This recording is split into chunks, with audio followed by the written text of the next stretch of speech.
Hello friends, ഞാൻ അജയ്. നമ്മളെ ഫോണിലുള്ള Google ഡയലറിൽ ഒരു പുതിയ അപ്ഡേറ്റ് വന്നിട്ടുണ്ടാവും. ആ അപ്ഡേറ്റ് വന്നിട്ട് മോസ്റ്റ്ലി ആർക്കും ഇഷ്ടപ്പെടുന്നില്ലെന്നും പറഞ്ഞു. സോ അതിനെ നമ്മൾ പഴയ ഡയലറിലോട്ട് എങ്ങനെ തിരിച്ചു കൊണ്ടുവരാൻ നമുക്കിന്ന് കാണാം. വരൂ, വീഡിയോയിലേക്ക് പോകാം. സോ ഫ്രണ്ട്സ്, നിങ്ങളെ ഫോണിലുള്ള സെറ്റിംഗ് ഓപ്പൺ ചെയ്യുക.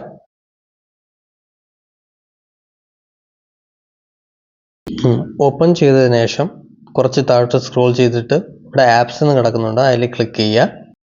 എന്നിട്ട് ഓൾ ആപ്സിൽ ക്ലിക്ക് ചെയ്യുക, അല്ലെങ്കിൽ ആപ്സ് മാനേജർ എന്ന് കിടക്കുന്നുണ്ടാവും, അതിൽ ക്ലിക്ക് ചെയ്യുക. സോ ഇവിടെ കുറച്ച് ലോഡായി വരും. ഇവിടെ ലോഡായി വന്ന ശേഷം കുറച്ച് താഴോട്ട് സ്ക്രോൾ ചെയ്ത് നോക്കുക. കുറച്ച് സ്ക്രോൾ ചെയ്യുക. ഇവിടെ ചെയ്തതിനു ശേഷം ഇവിടെ ഒരു ഗൂഗിൾ ഡയലറിൻ്റെ ഒരു ഫോൺ എന്ന് കിടക്കുന്നുണ്ട്, അതിൽ ക്ലിക്ക് ചെയ്യുക. എന്നിട്ട് ഫോർസ് സ്റ്റോപ്പ് എന്ന് കൊടുക്കുക, ഓക്കെ കൊടുക്കുക. അതിനുശേഷം ഇവിടെ സ്റ്റോറേജ് ആൻഡ് ക്യാച്ചിൽ ക്ലിക്ക് ചെയ്യുക. ഇവിടെ ക്ലിയർ ക്യാച്ചിൽ ക്ലിക്ക് ചെയ്യുക. എന്നിട്ട് കുറച്ച് വെയിറ്റ് ചെയ്യുക.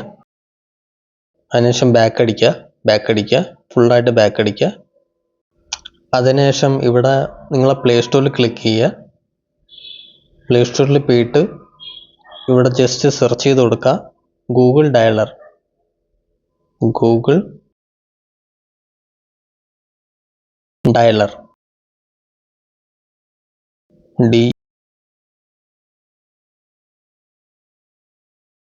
ഓക്കെ സെർച്ച് ചെയ്ത് കൊടുക്കുക. എന്നിട്ട് ഇവിടെ ഫോൺ ബൈ ഗൂഗിളിൽ ക്ലിക്ക് ചെയ്യുക. അതിനുശേഷം ഇവിടെ അൺഇൻസ്റ്റാൾ എന്ന് കൊടുക്കുക. ഇവിടെ ഇൻസ്റ്റാൾഡ് ആണെങ്കിൽ അൺഇൻസ്റ്റാൾ എന്ന് കൊടുക്കുക.